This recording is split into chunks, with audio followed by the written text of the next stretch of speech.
बिस्मिल्लाहिर्रहमानिर्रहीम। अस्सलाम वालेकुम। मैं हूं शकील कुरेजा। आज बिलाखिर हुकूमत को शिकस्त हो गई और पाकिस्तान तहरीक इंसाफ जो है उसकी फतह हो गई। ये सारी सूरत हाल आपके सामने रखते हैं। मामला था आइनी तरमीम का और इसके ऊपर हुकूमत ने बड़ा ज़ोर लगाया और बड़ी कोशिशें की, बड़ी मुलाकातें हुई। कल का पूरा दिन बल्कि 24 घंटे की जो एक्सरसाइज थी वो आपको याद होगी। कल कौमी असम्बली का इजलास भी था, सैनेट का इजलास भी था और इसके अलावा वफाकी काबीना का इजलास भी था। और इत्तफाक़ ऐसा हुआ कि उनमें से अमलन एक भी चीज़ ना हो सकी और वो चीज़ें ज़्यादा होती रहीं जो कि एजेंडे पर नहीं थी, यानी कि मुलाकातें। अब हुकूमत की ये बड़ी ख्वाहिश थी कि जो उनके जहन में एक खाका है वो उस पर अमल दरामद करे और पाकिस्तान तहरीक इंसाफ जो है वो उसकी शदीद मुखालिफ थी। और जो कटिंग एज था वो था मौलाना फजल रहमान साहब का कि अगर कल भी गुजारिश की मैंने, अगर वो अपना वज़न हुकूमत के हक़ में डालते हैं तो हुकूमत कामयाब हो जाएगी और अगर वो अपना वज़न पाकिस्तान तहरीक इंसाफ के हक़ में जाते हैं तो तहरीक इंसाफ की जीत हो जाएगी। तो कल का दिन जो सारी सूरत हाल रही, कुछ फ़ैसला ना हुआ और फिर कल रात गए ये कहा गया कि अब इस मामले को मौखर कर दिया आज के दिन के लिए। और जो कल की इत्तला थी रात की वो ये थी कि आज सुबह 12:30 बजे कौमी असम्बली का इजलास भी था और सैनेट का इजलास भी था। अब अगर इस वक्त सूरत हाल देखें तो वहाँ पर अमलन खाली हैं, चाहे वो कौमी असम्बली हो या वो आपका सैनेट हो और ना ही काबीना का इजलास हुआ। तो ये तीन बड़ी चीज़ें थी। अब सहाफ़ी तो वहाँ मौजूद हैं लेकिन वो अरकान एक्चुअली तो वो बेचारे थक चुके थे कल रात, यानी कि इंतज़ार कर कर कर कर के ईवान के अंदर, चाहे वो सैनेट हो या वो नेशनल असम्बली हो। जो एक्चुअली सूरत हाल बनी वो ये है कि मौलाना फजल रहमान साहब को पाकिस्तान तहरीक इंसाफ कायल कर रही थी कि आप हुकूमत के साथ ना जाएँ और कौम के ऊपर ये जुल्म ना करें, क्योंकि ये जो गवर्नमेंट है ये इनकी बदनीति इसमें वाज़े है।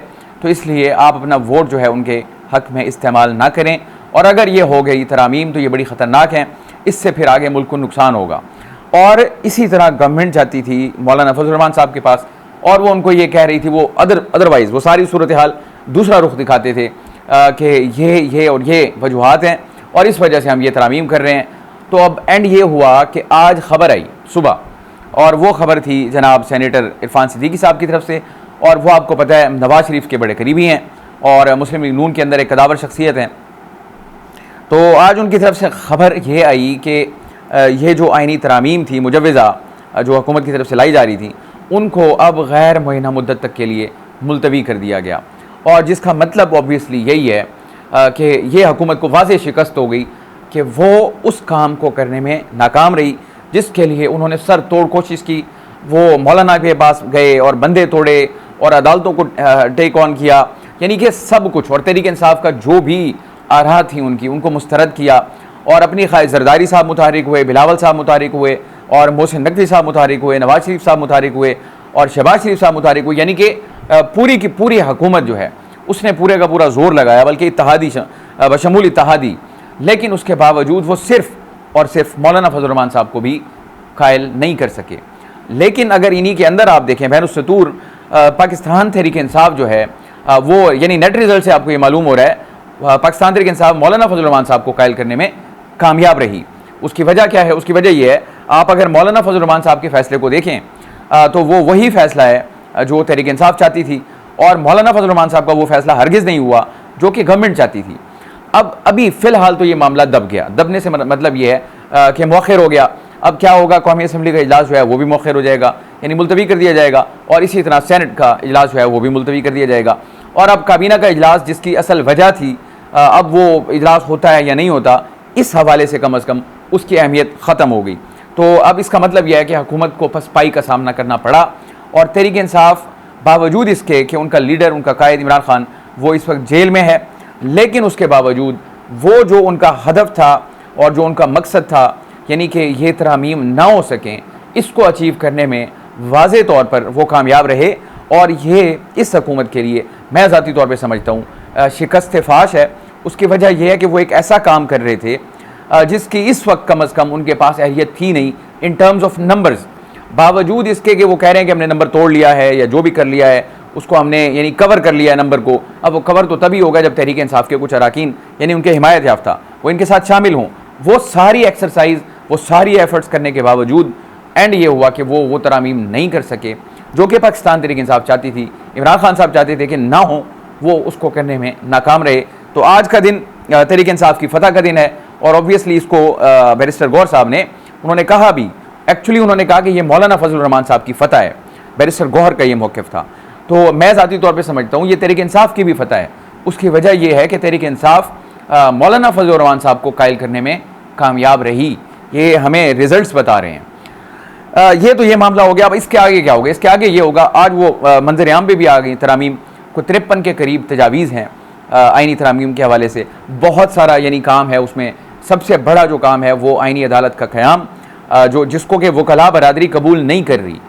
उन्होंने बल्कि एहतजाज की कॉल देने का भी ऐलान कर दिया। हामिद रज़ा साहब ने, सॉरी माफ़ कीजिएगा, हामिद खान साहब तहरीक इंसाफ के जो वकील हैं, सीनियर वकील, उन्होंने कहा जी वो मुल्क गिर एहतजाज की कॉल देंगे और वकला जो हैं उनको ये किसी सूरत कबूल नहीं है ये वाली तरामीम। तो अब गवर्नमेंट ने सारी सूरत हाल देखी, उसके बाद मुअख्खर कर दिया इस फैसले को।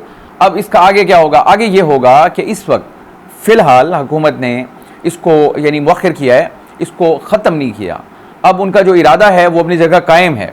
हुकूमती जो ज़ुमा हैं वो ये बता रहे हैं कि आज नहीं तो कल, हफ्ता, 10 दिन, 15 दिन, 20 दिन के बाद इस काम को हमने करना ज़रूर है, जो कि तजावीज़ बन चुके हैं। लेकिन इसके अंदर एक अच्छी चीज़ ये हो गई, वो जो तजावीज़ हैं अब वो इस वक्त पॉलिटिकल डिस्कोर्स का हिस्सा बन गई और उनके ऊपर डिबेट होगी। जो लीगल फ्रेटर्निटी है वो भी डिबेट करेगी और जो मीडिया है वो भी इसको डिस्कस करेगा। जो भी इससे मुताल्लिक़ माहिरीन हैं वो इसके ऊपर अपनी मुकम्मल राय देंगे और उसके बाद हुकूमत जो है उसको फिर सेकंड थाट लाना पड़ेगा कि यानी कि अब मैंने कल भी बात की, राय आमा जो है पब्लिक की जो आवाज़ है, जो इससे मुताल्लिक़ लोग हैं, उनकी इनपुट भी अब इसमें शामिल हो सकती है। लेकिन एक बात तय है कि हुकूमत इससे पीछे नहीं हटेगी। जहाँ तक मैं अगर बात कर लूँ हुकूमत की, तो ये हुकूमत की जो है वो शिकस्त तो है ही है, लेकिन इसमें नवाज़ शरीफ की भी आपको वाज़ेह शिकस्त नज़र आ रही है कि वो ख़ुद भी यहाँ मौजूद थे, मौलाना साहब के साथ उनकी मुलाकात भी तय हो गई थी। इस सब तक जाने के बावजूद फिर उनको पसपा होना पड़ा।